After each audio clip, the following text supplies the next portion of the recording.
All right. Good morning, everybody. Welcome in. It's House Edge Live. It's John from what used to be called Pro Craps. Now we're Casino Gaming Central, and it's 2026. Can you believe it? We made it in. We made it in. It's hopefully this is a better year than last year. A lot of bad news last year, with personally and with a lot of friends and that kind of stuff. So I'm hoping that 26 becomes a better overall year for us. Anyway.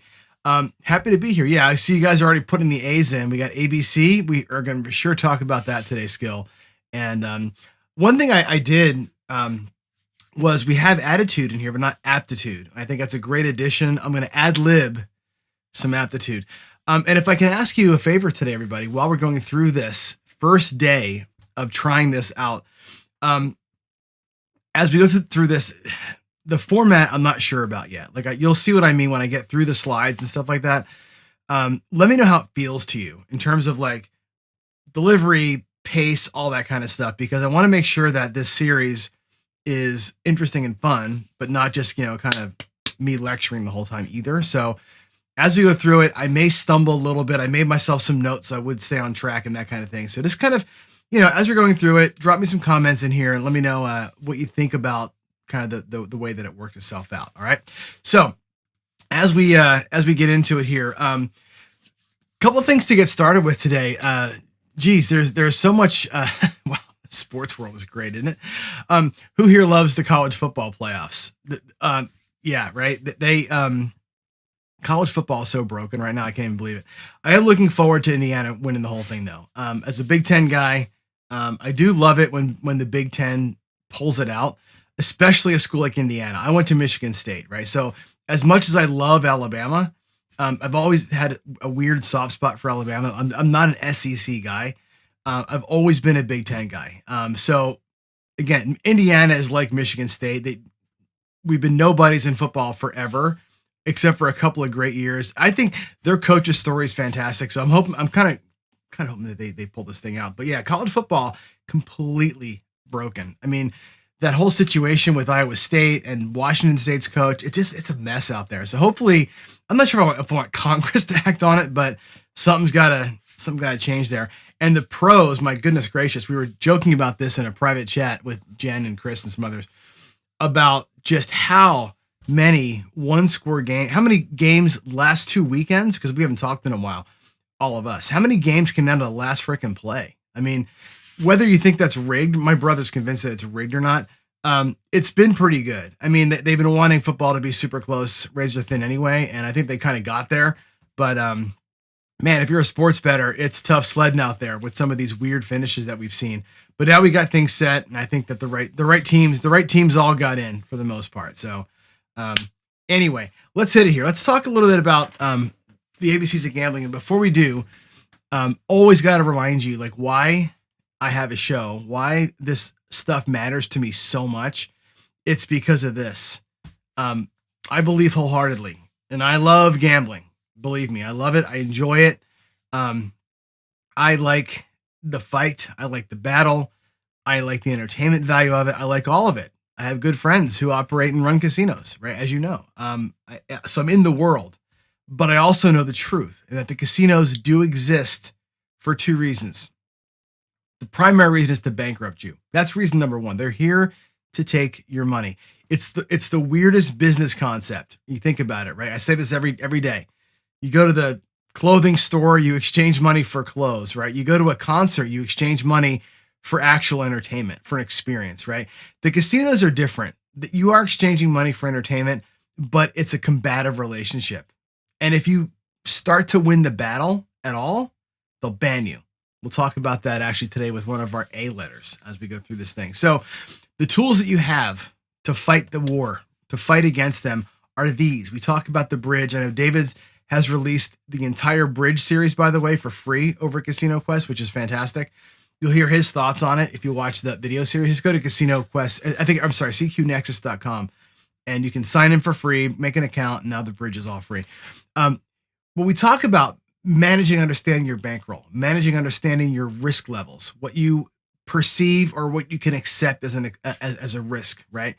How you identify opportunity. Do you have discipline? Can you set and stick to goals? Are your emotions under control? These things don't guarantee a win.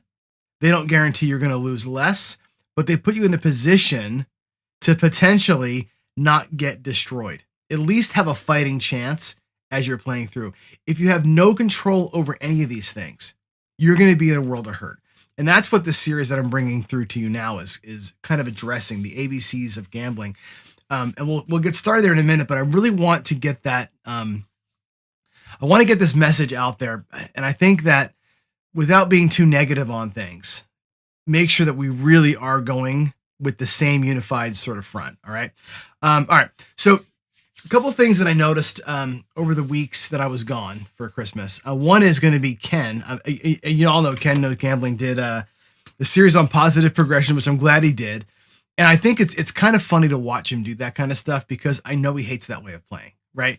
I'm glad that he did it because I know that he doesn't like it, and he did it anyway, which is kind of cool. And hopefully you learn something by watching him go through that. I think that the positive versus negative progressions, to me, they're the only ways to really play. If you think about consistent winning, right? Positively progressing your wins from a low starting point is a way to capitalize on a good streak or positive variance. Negatively progressing your losing bets is a way to win when the variant is against you, but it still can help you lock up and guarantee money as you go through. There's different bankroll requirements, different personality requirements to go along with them. And I know that, again, Ken pulling teeth to do that was really cool. That's the way I play. I'm more of a positive progression guy than a negative progression guy, primarily because of bankroll. The one factor with the other side of that equation is bankroll. If you don't have the bankroll, you can't play certain ways. And I think that's an important part of the bridge. If you're going to try and play a negative progression strategy without the bankroll and you're a low risk person in general, you're playing the wrong game. You're going to have a big problem, right? That's why gambling sucks is what he says, right? For sure. Okay. What else is happening in the world? Everybody, belated happy birthday to John Patrick. He turned 94 yesterday. I was talking to Garrison over the weekend. Also, John Patrick, the guru, 94 years old yesterday. He's still kicking. He's still sports betting. He's still doing his thing, which is an amazing thing. Anyway, so just shout him out. Happy birthday, John Patrick. And I think there's a new episode of Full of Chips dropped this morning. They drop them in the morning. So I as I was getting prepped for the show today, I saw the notifications. I have to watch it later on. And yeah, lots of cool shit happening out there. So shall we do this? Should we get into the actual series here and work the ABCs of gambling? I think that's kind of fun. Look at that weird font. I have to fix that. Yeah, wow, that's cool. The ABCs of gambling. It's a series that I've been wanting to do now for a while. And I think the why on this, I think it's a cool hook, right? It's an interesting way to kind of talk through it, giving some structure to things. But B, it's a way for me to kind of go through and really think about all the, I don't want to say wisdom, but the things I've learned, seen, heard, watched on YouTube, all this stuff over the years, way for me to kind of share some of that with you and really collectively work through with you all some of the finer points. So let's start with the letter A. The letter A, it kind of comes to us in a lot of, and I think, just so you know, every day is going to be different in terms of the number of things we talk about. But for the letter A, I've got, I think, 8 or 10 kind of things I want to go through with you. And number one is going to be alcohol. Free drinks, they're not hospitality. It's one of the casino's most profitable weapons against you. Advantage play, where there are real edges. There are real edges out there to be had. You probably don't have one. And I don't mean that as an insult. It's just as a way to kind of start the conversation off and think about where we really live in the world. One of the advantages you may experience if you're a sports bettor is the idea of arbitrage betting or top-down betting, where guaranteed profit is real. These guys can really do this. It's also a full-time job, right? Arbitrage betting, top-down betting, it's possible, but it's a full-time job. It's not like you can just kind of wake up one morning, watch a video, and off you go, and you're a professional gambler. Action, knowing how much you have at risk. You left with what you came in with. Let's use that as an example. But you actually still lost because every bet has that house edge to it, right? So I want to talk to you about action. I want to talk about average bet. where the casino rates you by this number, this average bet number. And if you aren't really conscious about it, then your emotions sort of choose your average bet for you. And I can tell you that that can help or hurt you depending on how you approach that. I think we've had somebody in chat talk about this today, that your attitude really matters, right? Smart people make dumb decisions every day in the casino. And knowing better isn't necessarily the problem, right? Everybody here can know better. It's what your attitude, how it drives you through the day, through your session. That's the thing, right? Anchoring bias is something maybe you've not heard of before, but you won $100, but you feel like you lost 300. This can happen. It happens to all of us, I think, at some point, right? Your brain lies to you a lot. So anchoring bias is the thing I want to get into a little bit today. My favorite topic, aggressiveness. People have accused me of being maybe too aggressive. I can tell you that if you're a one gear player, you're going to get killed. The casino loves players who cannot, what we call downshift or upshift, frankly, right? If you can't upshift or downshift, you play the middle game, the casino will tear you to pieces. And I think your aggressiveness level needs to be sort of fluid. And I think it's a big thing. So we'll talk about aggressiveness today. And finally, we'll talk about this idea of awareness and avoidance. And I think that's the last bit of it. We'll kind of leave you today with this idea of being aware of what's going on around you and avoiding things that are bad for you. We like to joke about the notion of, if you're getting beat up, cover your face, right? Don't keep leaning in and getting smacked around again, right? So you find ways to cover yourself and protect yourself when things are going bad. And that comes down to awareness. So let's hop into it then. So always be collecting. I'm sorry, Skill. I forgot my last point. Always be collecting. And this came to me from when I first did this prep a few weeks back. I forgot the most obvious thing, right? Always be collecting. I want to end the day talking about the notion you should always be collecting. You're up 800. You leave with 2, right? Was the money ever yours? You never actually claimed it if you didn't, right? So I think that's a big thing for us to kind of talk through. All right, here we go. Let's get into, let's go again. The screen's not going to be the biggest help here, but let's talk about alcohol a little bit. And I think it's one of their favorite weapons. We talk about the casino having all these sort of like unseen edges, the environment, the music and everything else. Alcohol's a big one, right? They've done the research and they know exactly what a drunk player is worth. If you're impaired, you stay longer, you bet bigger, you chase harder, you abandon your strategy faster, right? The $8 cocktail that, they're giving you for free, it cost them $1. It cost them nothing to make that, right? But it keeps you at the table for an extra hour, perhaps, right? How many times have you ordered a drink and it's taken 45 minutes to get there and you keep playing, waiting for your freaking drink to come? I've done this myself. I've literally been playing, been up a little bit, ordered a drink from the cocktail person. And while I'm waiting for it to show up, I've just burned my 44 inside 3 times waiting for it to come, right? Where I may have left. It's interesting, right? It cost them nothing to make it, but it keeps you there, right? They made back the money 100 times over on you, right? And I'm not here to tell you not to drink. I know Ken, if he's watching us today, will tell you never drink at the table. He was a professional gambler, and his number one thing, never drink. He was a drinker back in the day, but it's like never drink at the table, right? Because what happens when you do, it doesn't just lower your inhibitions. It does, but that's not the point. It changes who you are at the table. That first drink might loosen you up a little bit. A couple of drinks, you're feeling a little different. 3 drinks, and you're a totally different person, a different gambler than you were when you sat down with a plan earlier, right? So here's the test you give yourself, right? Are you still playing the same game the way you planned to play it after a couple of pops, right? Are you the same gambler that walked into the door? If not, if you're betting bigger, you're staying longer, chasing losses you swore you wouldn't chase, then you paid for the drinks, right? There's just no bill. And that's, I think, a big piece of it. If you're a drinker, fine. You want to sip one, fine. But do not succumb to what the casino's asking you to jump into, okay? Now, advantage play is interesting.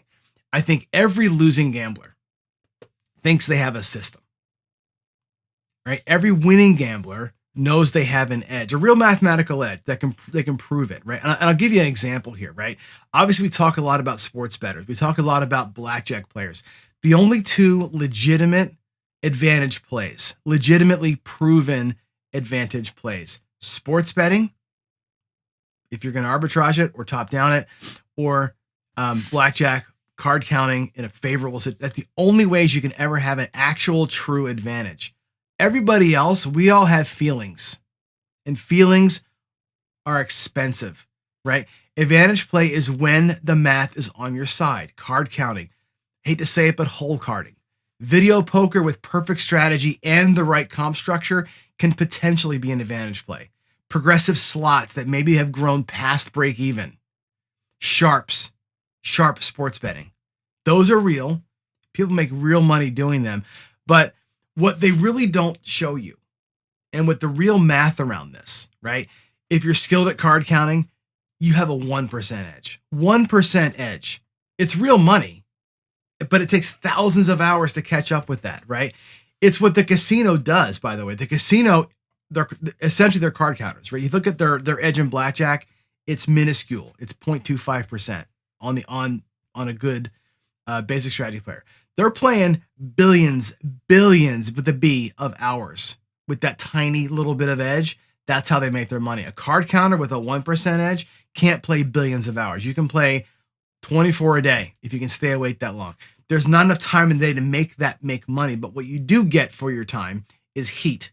You get backed off, this mental grind of playing perfectly while pretending you're not, right? It's hard. Does it matter to you? Does that little 1% matter to you? Because accepting the probability for most of us that we don't have an edge, right, is kind of liberating if you think about it, right? It's, you stop pretending that you're beating the house. You stop making desperate plays. You stop chasing. You stop telling yourself this time is different. The house owes you nothing. The math doesn't care about your losing streak, and the cards, they don't know that you were there, right?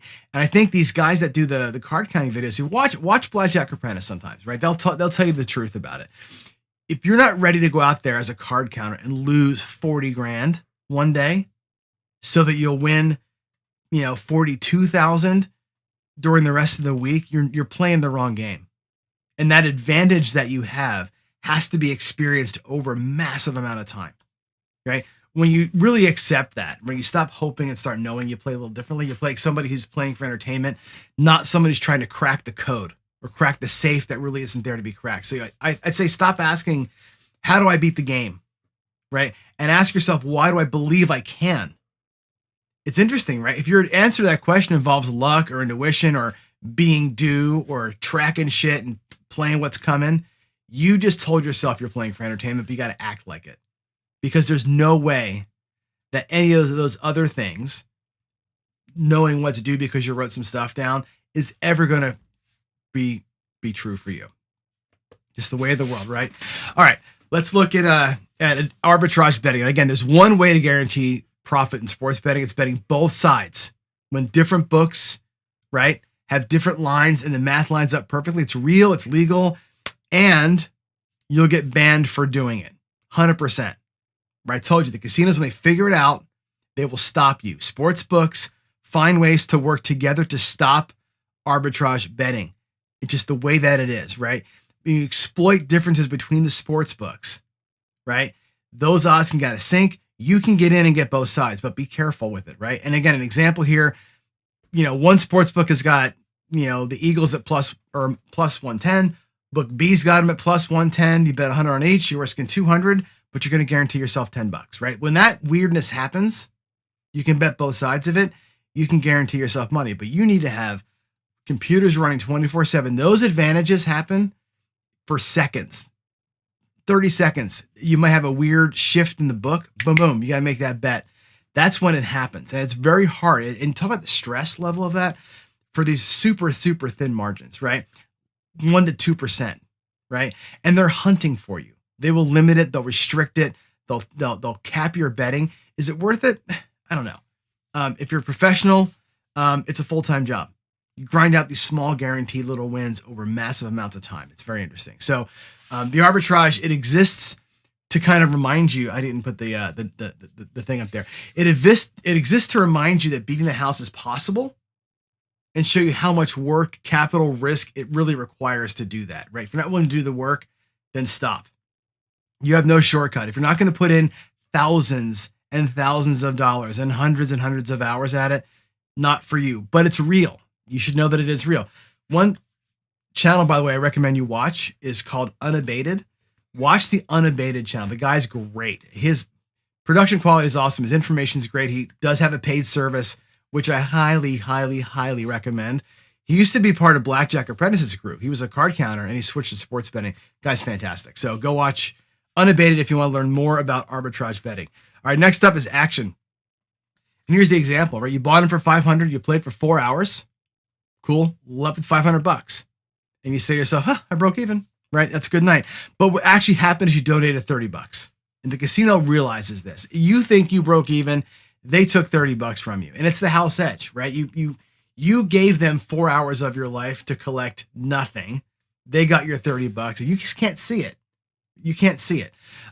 Action is the total amount of your wager, not your buy-in, but every bet added together in the casino, that's what they care about, right? And you do the math on that. You're playing, and here's what you should know. And Ken, I want you to, I'm so glad Ken's here. This is real, okay? You're playing 25-hour blackjack, $25 and Ken probably played with blacks back in the day, right? When he was doing it for a living, okay? You're getting 60 hands an hour on a shitty table. On a good table, you're getting 80 hands an hour. On a bad table, 60 hands an hour for 4 hours. 240 hands at $25 a hand. That's $6,000 in action. $6,000 in action. The house edge is about 0.25 to 0.5%. Your expected loss, $30. You're winning all that time, right? Win, lose, right? You bought in your action for 500, your action was 6,000 and you're recycling the same money. Every time you win a hand, you reload and you throw it back out there. This is why time at the table is what the casino cares about. More time, more hands, more action, more expected loss. That free hotel room that you got, right? All of that is action. They know what a hotel room generates in terms of hourly action. They've done the math. They've done the math that if you're in a free room and you're going to play for 6, 7, 8 hours at $25 a hand, what you're worth to them over the weekend. They've done the math on it, right? You understand it, right? Stop asking how much I should bring and start asking how much I'm putting at risk every hour I sit there, because every hour's got that price tag to it, right? You're not paying it at the end. You're paying that price every hand, every spin, every roll, whatever, and it's invisible math to you. Right? That house set is an invisible bleed. You just don't see it. If you don't calculate your action, you're blind. You're 100% blind. That's why, these guys, that's why the negative progressions work.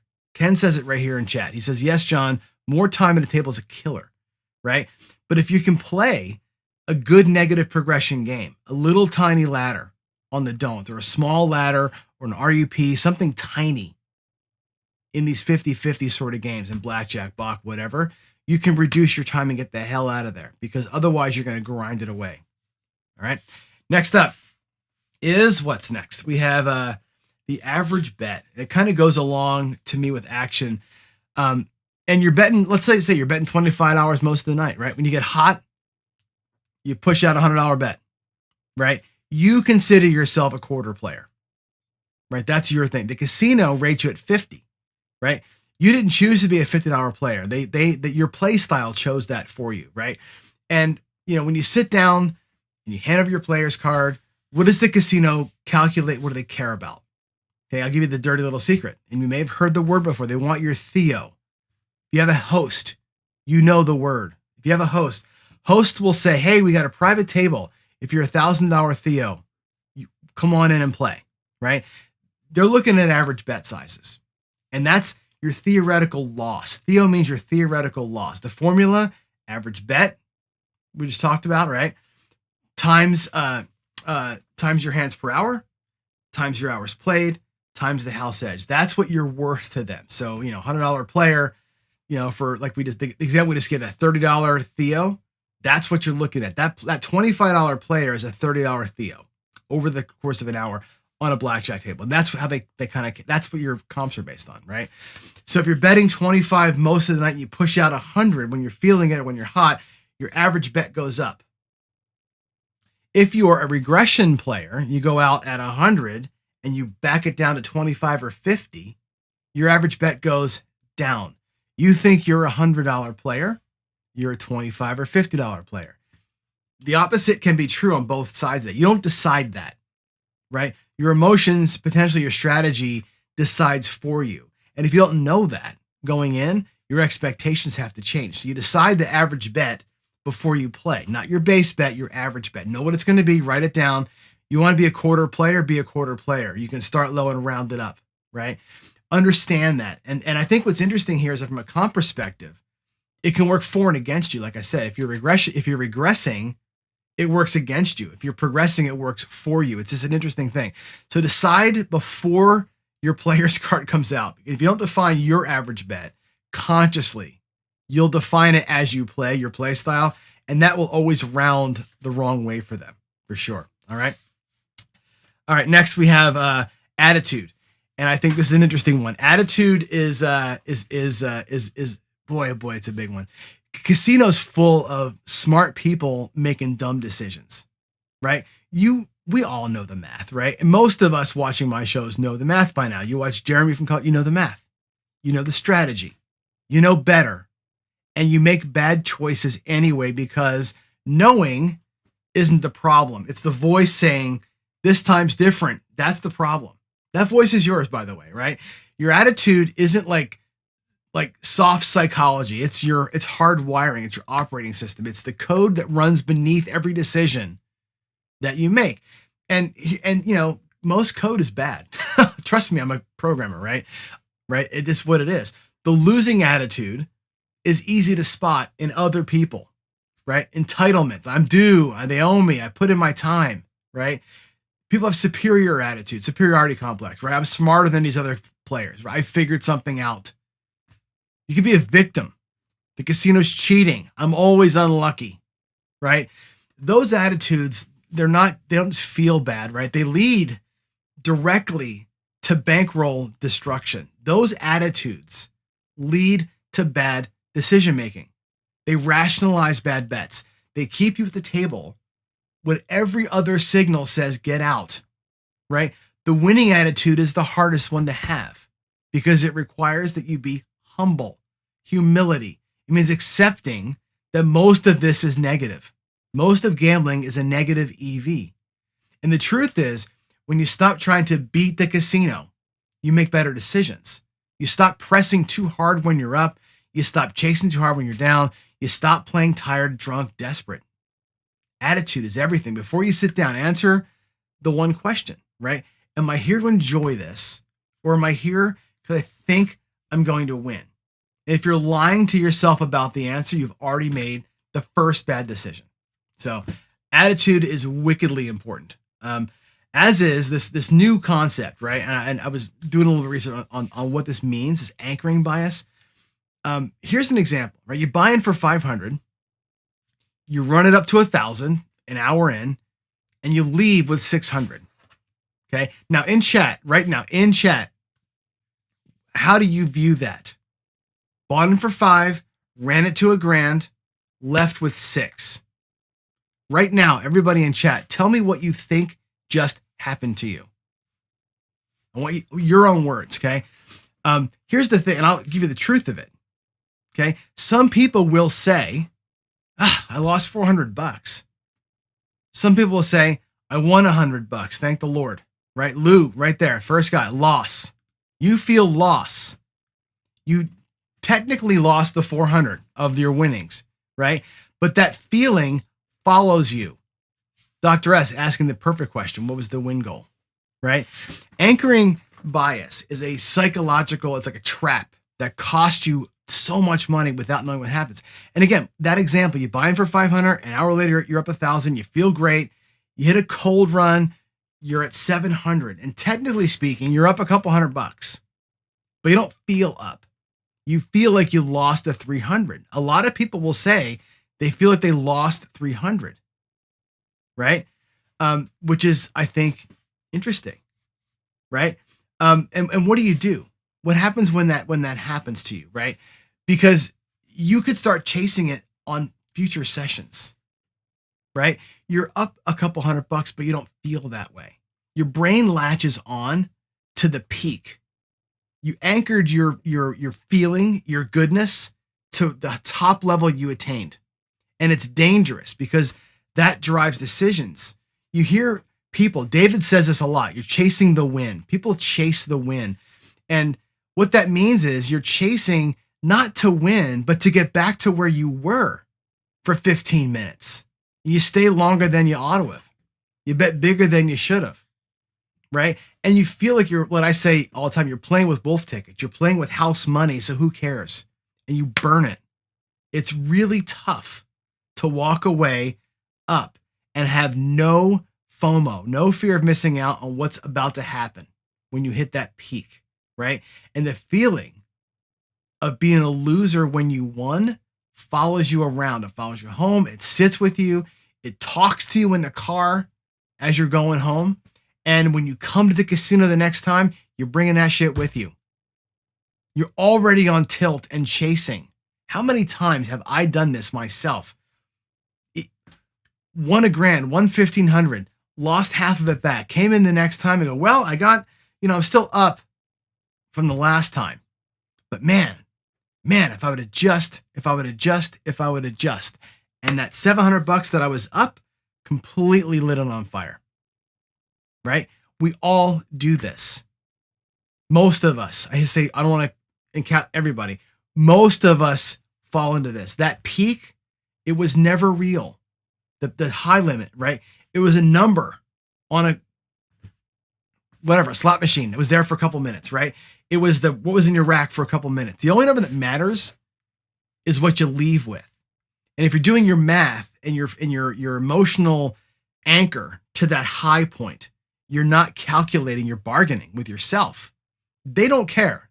The casino could give two shits, right? They just want it all back, right? And by allowing yourself to hook into or remember that high one, and you know what's possible, you're giving yourself permission to let it on fire the next time. And unfortunately, that negative feeling that you got from a win will chase you around. And I think it's a shame, but it's a real thing. So be aware of this. The peak was never real. And the only number that matters is what you walk out of the house with, right? All right, here's my favorite, aggressiveness. Okay. The player who's always pushing, always pressing, always looking for the big score. It's not confidence. It's not confidence. That's a player who has one gear, right? And one gear players don't survive long enough to get lucky. The casino loves the aggressive players because they donate their money faster. You see these things, and they talk about, bring enough money for 10 shooters at a craps table, right? Who's making that decision, right? That is a one gear player. Bring enough for $1,000. I'm going to take 10 shots at a fucking miracle. That's it. 10 shots at a miracle. And if you're only knowing one speed, right, the casino wants that. This is the player who presses when they're winning. They press when they're losing. They press because it's Tuesday. Every session is a full-on attack. Every bet is a statement. And taking it easy feels like it's weak, right? Feels weak, especially when you have other players around you that are doing aggressive things, okay? That's not strategy. That's ego. And the truth is this, and I think this is on screen. Aggression is a tool. It's not an identity. And I want you to take that away. There's a time to press, right? When conditions favor you doing it. My favorite, the 1-3-2-4, right? It's a built-in little press, and it only goes up when the conditions are favorable, right? If you win the first couple, now you're permitted to go hard, right? It's designed that way, right? You're playing with a clear head. It's calculated. And there's a time to grind, to play small, protect that little stack, and wait for your spot. If you can't downshift, if you can't do it, you're saying that backing off feels like you're surrendering, right? You're confused. You've confused gambling with something else. You're not really playing the game. You're performing. You're bringing an act out there, right? The casino loves it. They love a one-gear player because they're predictable. They're emotional. And when variance turns against them, which it will, They don't have a fallback. They don't know how to survive a cold table.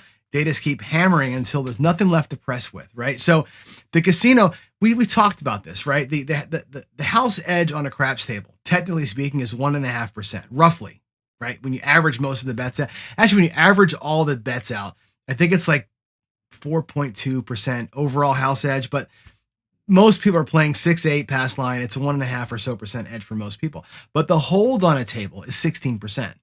And this is why. This is why, because people just go, they'll burn $1,000 to win 10, but they're going to burn that $1,000 almost every time, right? So yeah, remember that. Aggression is a tool, not an identity. If you can't downshift, taking it easy feels like losing, and you confuse gambling with ego. And ego has the worst EV in the building. So there's that. Awareness and avoidance is a big one too, I think. And this becomes one of the tools that I think people who watch my show, and if you watch Blackjack Apprentice and some others, you're going to have this, right? It's important though to remind yourself these kinds of things, right? The player who skips the 6-5 table, who never takes the insurance and leaves when they're tired, they will outperform a card counter who ignores everything, right? Money you don't lose is just as important, just as green as money you win, and it's easier to keep. Like, this is where we talk about not just avoiding high house edge bets, right? We can have that conversation all day long on craps, right? But when you avoid bad games, it's a big deal, right? Awareness and avoidance they're two skills. You need them both. They work together, right? Awareness is seeing danger. Avoidance is having the balls to act on what you see. And there's really four layers of danger in every session. One, bad bets, right? The tie in blackjack, the tie in baccarat, the insurance in blackjack, prop bets and craps. They're not unlucky. They're mathematically designed to drain you faster, way faster. Know these things. Don't touch those things. There are bad games for you. The 6-5 blackjack table winners 3-2 right over there, right? Double odds and craps winners 10x on the table behind you, right? Awareness means knowing the difference. Avoidance means walking to the better option when the bad one is more convenient. That's really hard to do. And think about bad games, by the way. You got to know these answers. What's better or worse for you? A 6-5 game or a 3-2 game with some weird requirement? There's a 3-2 game I know at Binion's where it's 3-2 blackjack, 4-deck, hand shuffled. Seems like a great game, but they force you to play that dollar side bet every single hand. You have to ante $1 essentially to play blackjack. Is that a better game or a worse game than a 6-5 game straight up? Both games suck, by the way, but you got to know the answer to those questions, right? The no bust blackjack where it pays 1-1. Is that a better game than 6-5? If that's your only option, you got to know the answer to that question. And the real answer is which one are you going to play? It should be 0. Play neither of them. Bad vibes, right? The table doesn't feel right. Now, you know me, I'm not a vibe guy, right? I don't believe in metaphysics. I don't believe in all that bullshit. But if a table doesn't feel right, here's the rub to this, right? The session where you're making mistakes you don't normally make, right? A good gambler has a sixth sense for this, right? You got to trust that and leave, right? For whatever reason, you don't got to explain why. It just, something's wrong. Like, I'm doing dumb things. This table doesn't feel good to me. And the more I'm here, the table's not going to make me lose money. The energy doesn't suck my money. I do. My reaction to the poor energy is what costs me money. So the people who believe in emotional gambling like this, that's what they're not really saying to you, right? It's your reaction to the negative table that makes you make poor decisions. Bad vibes are a real thing. Bad states are a real thing. You're tired, you're hungry, you got 3 drinks in you. You're tilted from some earlier loss. You're anchored to that win that you blew, right? You're not at your best. Get the hell off the table. Full stop, right? Your homework, I think, should be something like this, right? You make these 2 lists, right? Make your never lists, bets you'll never make no matter what. Make your stop list, right? Conditions that you'll end your session with. No negotiating. When this happens, I am out, right? And here's the thing. If you can't write them down, you don't actually have rules. You have suggestions, things you're talking about to yourself, right? Suggestions don't survive. they don't survive the casino floor. Make those two lists, right? That's an important thing. And again, I'm a big list taker. I'm a big goal setter. These are the kind of things you got to know. Not just my win goal is $50. I will never do this. I will stop when this happens. That's discipline. And if you stop when your condition happens and you walk away and the table goes crazy and they all win $1 million, you have to be okay with that too. You have to be okay with that too. Ken says something important here, and I want to make sure we put this. When you finish the series, you will find 90% of what I'm talking about is mental. It's all mental. There are very few physical things you can do to make wins happen.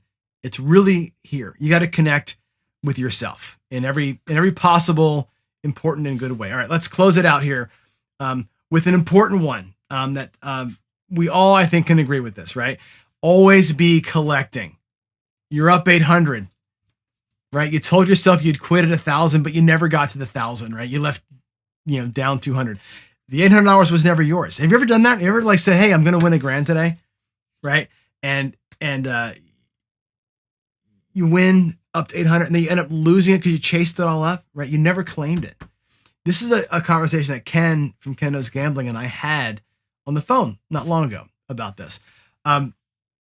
If you are predisposed to put those wins at risk, right? You bought them for $1,000, you won 800, you're going to use the 800 to win another 3,000.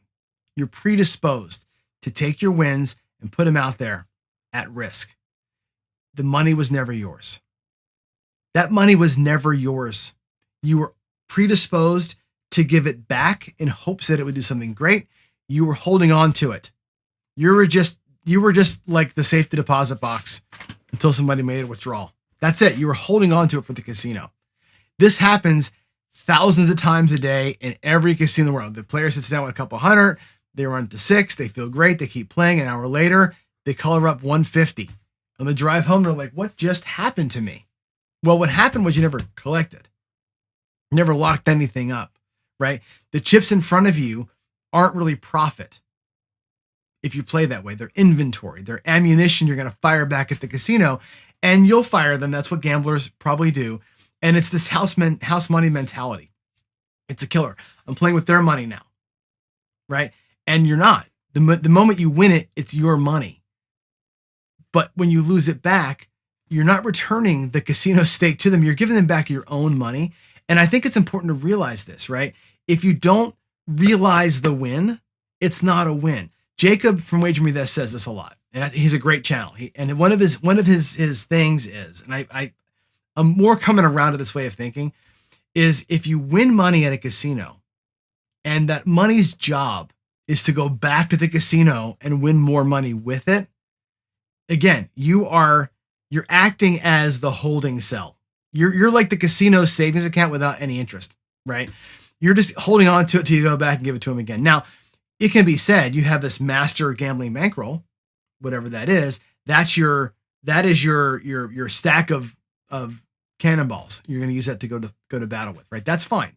That's your money to use to generate wins. When you generate a win, if you just stick it in that same pile and you have more cannonballs, you're holding on to it for a while. If you take that win and come home with it and you do something with it, like we say, pay an extra bill, pay up a credit card, extra money to your mortgage, buy yourself something, that's different. Took the money from the casino, did something with it. You've transferred or transitioned that money into something tangible. That's a win. If you take the money from the casino and hold on to it until the next time you go and play with it again, you're giving it right back. It's their money. It's a mental thing, right? It's a mental thing. You have to do smart things with your money when you win. At the table, it's the same thing. If you're there and you've won $100 and you have $100 more in your rack, but you're predisposed to push it back out there, that mindset of use house money against them can be a way to win. It can also be a way to guarantee a loss, right? Everybody talks about chasing losses. Nobody talks about chasing the wins. I'm hot, let it ride. Let's see how high we can take it, right? That's just donation with a few extra steps in between. So think about this. Always be collecting. How many times, by the way, I can tell the story a million times. Bought them for 500. First couple shooters, whatever. I got $100 that I'm working with out there. I've had in my rack, bought them for $5. I got $700 in my rack, and I've got $950 out there. You ever been, raise your hand. You been in that situation? You right side players and craps? You ever been 500 in, working with $100? You got a total of 700 in your rack. So you're up $200 in your rack, which you could walk home with $900 on the table. A few weeks back, we did this, right? I was out playing with Ian, right? Had two numbers at 175. I had my 4 and 10 at 100. And I'm like, I was up $150 or so in my rack at that moment. I'm like, man, I got more money. Double what I have in my rack is on the table, right? I let it ride and I burned it. And I walked away with the money that I had in the rack. I was okay with that. But we've all made that same decision, not collecting. So there it is, guys. Tool of Paradise, aptitude, be willing to learn no matter your degree of knowledge, for sure. When I do these kind of series like this, it comes off like I know everything, like I'm the best player, and I don't. Believe me, as I prepare these lessons, I revisit and go, damn it, I'm just not doing this myself. Right? You've got to be open to learning new things. I think that's the magic of the series that I'm doing here, being open to learning new things. All right. Let's run it through here. I've been going through the chat kind of as we go, so I'm not going to do any Q&A and comments today. I will leave you though with a couple of things. Obviously, my word of information or my word of inspiration for the week is this: uniformity is not the same as unity. So you can extrapolate from that what you will. But there's a lot of shit going on in the world right now, and I think that statement is very, very true. Uniformity is not the same as unity, right? David's talked about forming a quote-unquote players union.